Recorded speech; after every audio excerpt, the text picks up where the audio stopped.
important for you too. And I still face this myself, like as a restorative practices, SEL, anti-racist.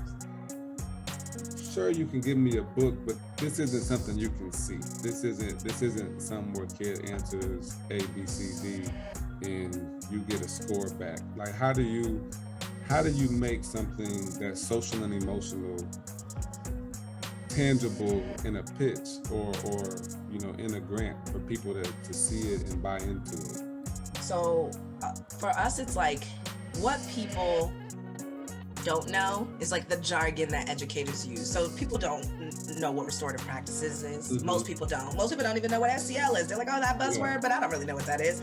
So what our responsibility is when pitching is like putting it in layman's terms, saying it simply. And I think so many times entrepreneurs go in there trying to use all the like fancy business words, and it's like, no, just make it simple, make it plain, and make people feel something. And we start doing that by saying what the problem is, because that's something that people can identify with. So with our pitch, the first thing we talked about was, hey, I'm a mom and I've been an assistant principal, an educator, and a leader at home due to a pandemic, and I didn't ask for it, right? Because so many people in that room, the judges themselves were parents, and they were like, yes, I became a COVID teacher and I don't like it. I hate it here. It's ghetto. And I was like, none of us like it. And guess what?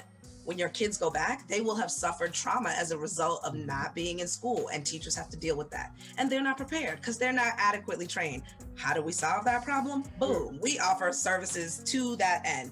And so like, if you start by naming the problem first, more people are gonna be able to identify and understand. Even if it's not their personal problem, they might have someone else that problem resonates with. And then I can explain, okay, here's my business model, here's how I find the right customer, here's how much traction. But first I've got to get your heart, and I do that by explaining the problem. Yeah, okay.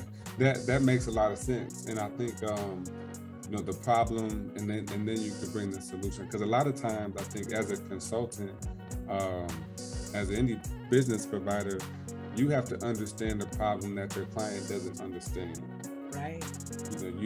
You're pointing out that, hey, this hurts right here. And I know you don't really see it right now, but if you just fix this one thing, how would that change your life and your